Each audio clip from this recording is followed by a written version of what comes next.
welcome back to Bonding. I am your host, Sarah Butcher. Well, actually, today we are your hosts because I'm back again with my partner and my dom, Carlos. Hello everyone, welcome. And we're going to be doing a part 2 of Ask Me and My Dom Anything because so many of you have been asking to hear more from us. So, we've got some questions for you today that some of you have sent in, and we're going to be just having an open conversation about some of the things on our journey that will hopefully help you too.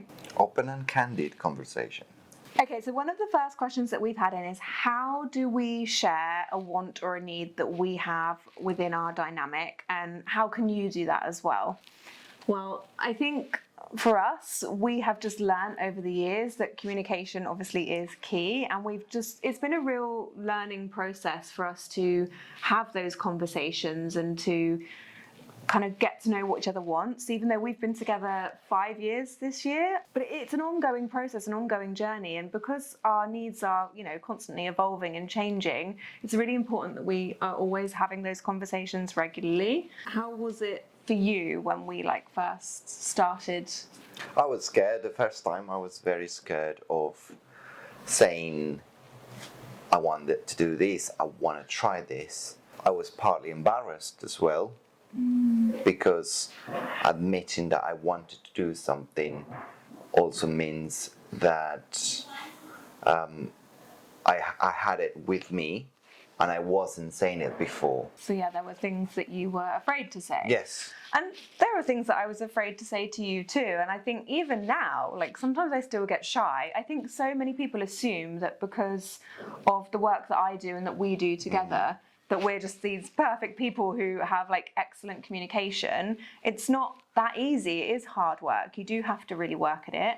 And I do still feel shy sometimes. But you'll know when there's something that perhaps I'm not saying or that I want to say, but I'm feeling nervous about it.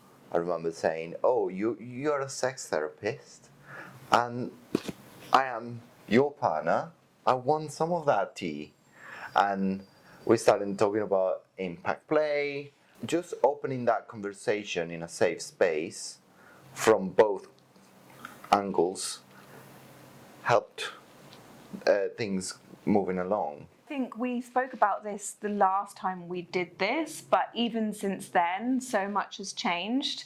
And there were things, as I say, things that I would never do maybe 10 years ago or in previous relationships or dynamics, things that I thought were going to be an absolute no for me and that I just couldn't explore, that now with you, it feels so different. And there's things that we love doing now that I never thought I would do and that we're really, really enjoying it. But again, it's not perfect the first time. Yeah. There have been things that we have started to explore, particularly opening up and maybe including other people as well. That's something that takes so much communication. I think that's one of those areas where a lot of people struggle with that or find challenges with that, because that's introducing something else into the dynamic that really takes so much communication. So that's something that we have been exploring together that has taken a lot of time to get it to where we want it to be and to find our sweet spot with that and to find our confidence with that. If you imagine wanting to say something that you want to try with your partner, try in your head to say it as plain as possible. So run the scenario where you go look at your partner and said, "I want to smack your bottom while I have sex with you." And then run that scenario in your head and then maybe adjust certain things. If it's the first time that you're asking this to your partner, say something like, "Oh, have you ever been spanked? How do you feel about being spanked while we are having sex?" I think for me, my personal opinion, I had the most open and candid dialogue with you at the beginning. And then I start thinking, okay, maybe I can adjust this. That would be an easier step to take towards that goal. I think that's a really good point. Clarity, while it may not feel sexy, is so important whatever you're doing, whether it's impact play, whether it's opening up your relationship, wanting to include other people. You've got to be so super clear in what you want. Say it out loud, plain and simple, like you've just said. And also just notice how that makes you feel. And if you can catch that as well, and then even share that, that's a really good step to really understanding perhaps any insecurities or fears that you might have with that. But being super, super clear, because just saying that you like something, or, you know, for example, oh, I like being submissive, or I like being spanked, or I'd like to open up our relationship, those things are very vague. They could mean one thing to me and a completely different thing to you. And that's where the conversation is so important, because you need to be very specific about what is it about submission that you like? How do you like to submit? What does that look like for you? And what does that look like for your partner as well? And as I say, particularly if you're then opening up a dynamic with other people, it gets even more complicated because you've got more people to have that same conversation with. But that clarity, all I can say is practice it. It's a skill that you can hone over time. It's going to feel clunky, it might feel embarrassing, it might feel awkward at the first time, but keep going with it, because it does get easier. Easier in the sense that it becomes more of a natural thing for you to do. It might not get easier in terms of the, you know, how you feel and perhaps the things that it's evoking in you, because if you've listened to me talk about things before, this is like exploring your kinks is like a deep shadow work, because you're uncovering all these parts that perhaps you're afraid to say, and you're telling it to someone else, and that can make you feel really vulnerable. It's having a goal and then working small steps towards that. As I said before, in your head you're playing the scenario like, I want to smack your ass until it's red while I fuck you. Then you have to break that down into small steps and then open up that conversation. That's the candor that you need to be able to speak to your partner. That's the things that you need to be able, and laugh about it. If you laugh about it, if you're happy being vulnerable and saying these things, and that's very useful in your relationship. People underestimate how much being completely candid could take you, how far it can go. And I think that's like normal to maybe want to burst out into laughter. If you're feeling awkward, and do it, burst into laugh after you say it, but then it's out there and you can start the conversation. I think people have this real misconception that kink and these conversations need to be really serious. It doesn't have to be like that. It's super playful. We're super playful. We don't have to take ourselves so seriously. Things are going to go wrong. You're going to make mistakes. You're going to say things that feel silly, but you're really not. It's all part of the learning journey, and I think it should be playful. Otherwise, if you're taking yourself too seriously, you're going to put so much pressure on yourself, and it's going to feel too overwhelming, and you're not going to be able to create what you want to create. Being playful is a very good advice, actually. You can create a game for both of you where you both write in little cards, like, again, I want to smack your bottom. I want to do anal. Kind of mix and match. No, hear me out. Then randomly, you select one of my pile, I select one of your pile, we put it on the table, we read it, we laugh, and then we said, that will be a 6 out of 10, or that'll be a 10 out of 10. Yeah. That random combination. And that will open so many conversations for your sex life. Making these little games can really take the pressure off. It can be a really fun date night. Definitely have these conversations outside of the bedroom. Don't take it too seriously. Take it slowly and really listen to each other. I think this is so important. We have those cards, pick one of each card, and have like 2 minutes of just letting the other person speak and just receiving it. You don't have to respond. You don't have to put your opinion in right away. Just really hear them and let that sink in. The idea is that you are really trying to put yourself in your partner's shoes and understand what that thing means to them, because what it means to you on the surface, you see something like pegging or anal, you're going to have your own stereotypes or your own perhaps past experiences that come to mind immediately. So that could shut you down and go, no, I definitely don't want to do that. But if you actually take the time to just listen and receive what your partner likes about that thing, that can open up whole new avenues and understandings around something and could completely change the context and what it means to you as well. And I think that's really wonderful, that you don't have to, shut anything down, but at the same time, there's no pressure to do anything. It's just about understanding where you both stand and then taking it from there. I guarantee that by the end of the game, you'll be having, after finishing all the cards, you'll be having, oh, what about restraints and wax? Oh, that's a good combination. Shall we take it to the bedroom? The one thing I would say though is, of course, there are going to be times when your kinks may misalign, like your partner likes something that you're not into. And how do you navigate that?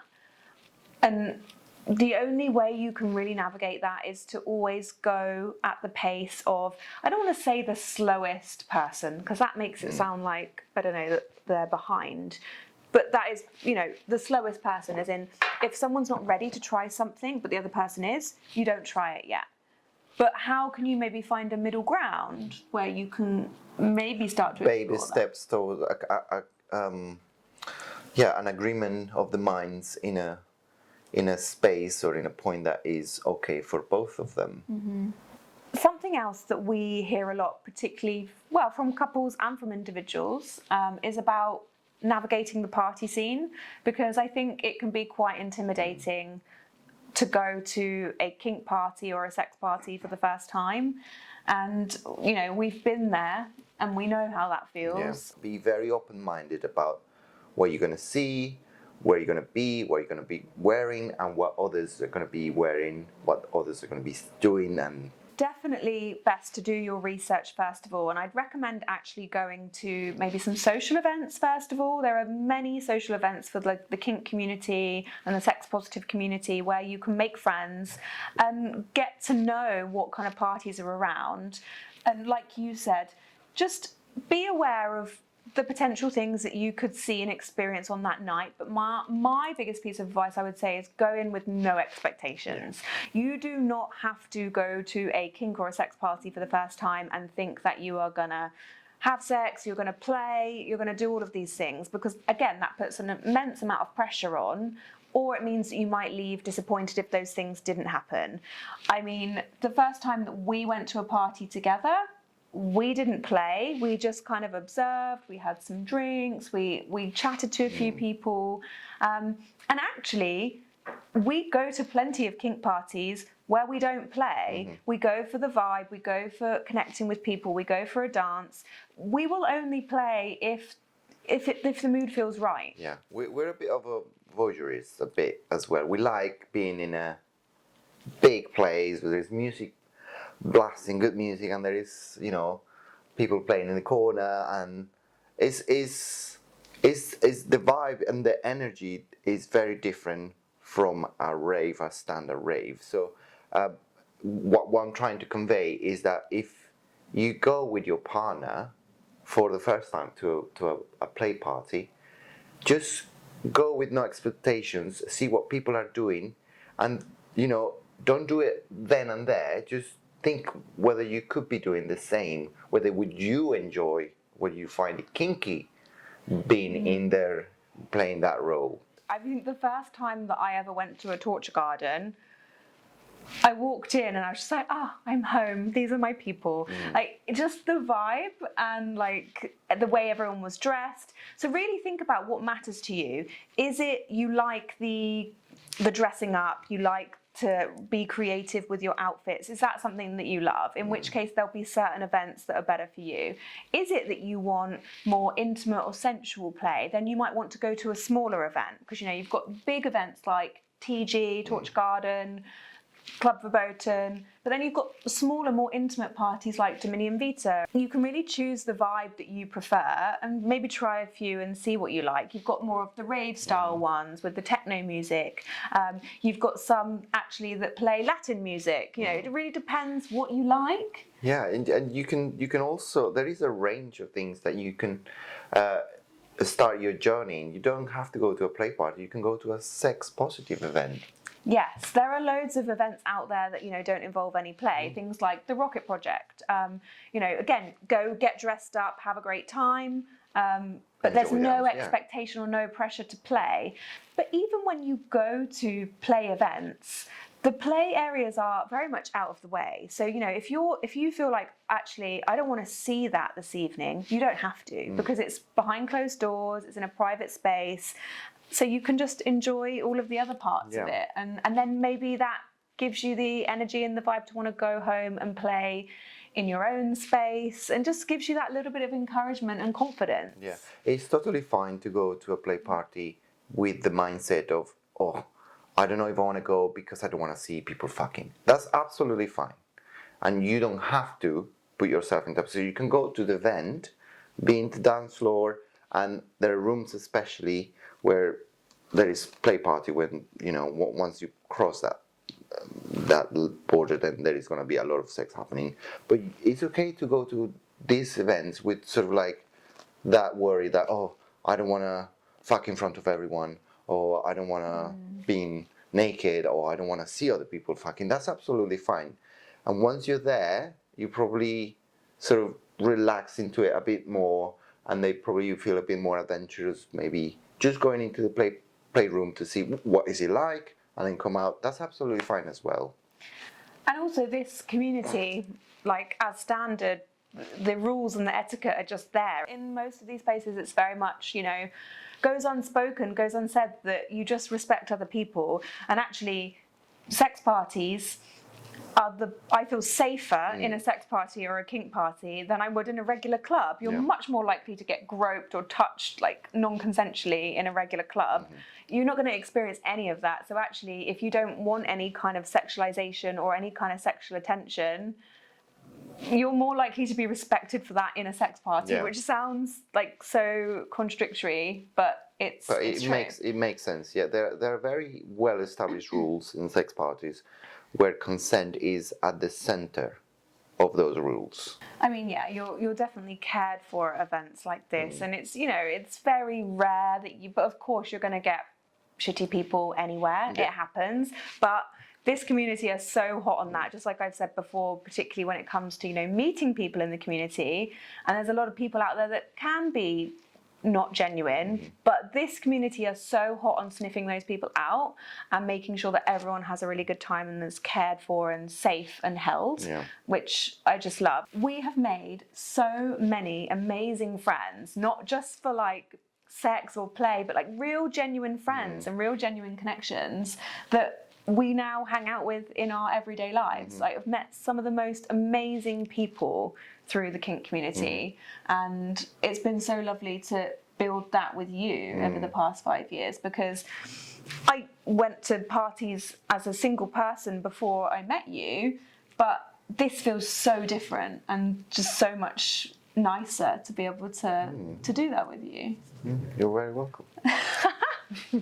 And so the final question we're going to talk about today is, we've had a question about when our libidos don't match, like how do we navigate that? And I think this is a very common one. In all dynamics with all couples, there are going to be times when your libidos don't match for whatever reason that might be. I know that particularly in our case, and for me as a woman, my menstrual cycle really highly dictates how I feel and how sexy I feel, and when I want to have sex and when I want to have play, and also what kind of play I want to do. Because if I'm in that period, like leading up to my bleed, my pain threshold's going to be a lot lower, so I don't necessarily want much hard impact.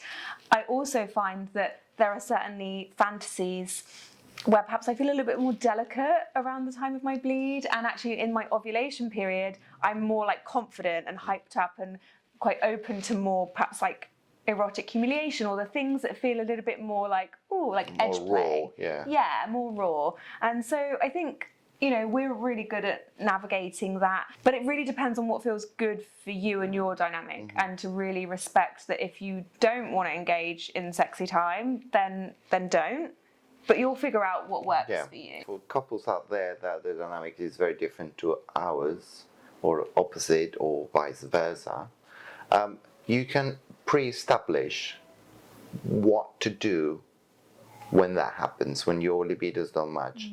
You can pre-agree, or if you want to make a contract and that's kinky for you guys, then you can pre-agree what could happen in those situations. Like, say, for example, one of you are at work and the other one is really horny, then the contract dictates that you can only masturbate and orgasm with the other person consent or approval, things like that could be really kinky. And for the person that is at work, all it takes is, yes, you can come. But for the person that is on the other side, then it's a bit kinky to have to ask permission. Yeah, and that also depends on if you are exploring a power play dynamic. Oh, yeah. So obviously, if you're not exploring a power play dynamic, but it's still the same. It's still the same in having that conversation, negotiating what happens then. If someone else is feeling horny and they want a self-pleasure, how do you feel about that? Are you okay with them doing that? Do you want to watch? Do you want to be there and be involved, but it not necessarily have to be sexual for you? I think there's this thing around, I want to use the term service. Like when we say service topping or service bottoming, we're meaning, you can be in a role or be involved in some kind of play or sexy time, but you don't necessarily have to be getting anything sexual from it yourself if you're not in the mood for that. Yeah. But again, it depends if you're happy to give that. And this is where I would recommend going and having a look at the wheel of consent. I talk about this in my BDSM 101 class and my consent classes. But it's all about, the things that you allow, the things that you want to receive, the things that you're happy to give service to, all of these different things. And I think it's important to remember that kink, BDSM doesn't have to actually be sexual at all. It doesn't have to involve orgasm. It doesn't have to involve penetration. It doesn't have to involve sexual touch. It could just be play for other reasons. And so, yeah, I think it's important to remember that actually it doesn't have to be all about getting off. Yeah, and going back to what I said about establishing a contract, agreeing a consensual contract, dictates a lot of things, but one of the things could also be including what happens when their libido doesn't match, and just have that open conversation. Yeah, just like anything, it always comes back down to communication, I think. And I think the last thing I would leave you with is just be patient with yourself, have compassion for yourself when communication is hard. It's not easy, but it is a skill that you can, keep practicing and yeah. It gets better with time. But yeah, you build it up. Okay, so I think we'll leave it there. Thank you so much for tuning in. It's been really great to chat to you and have us both on the couch again. And there are so many more questions that we can answer. So I'm sure there'll be a part 3 and so on and so on. And we'll catch you next time. Yeah. See you next time. Thank you very much. Bye-bye. Bye.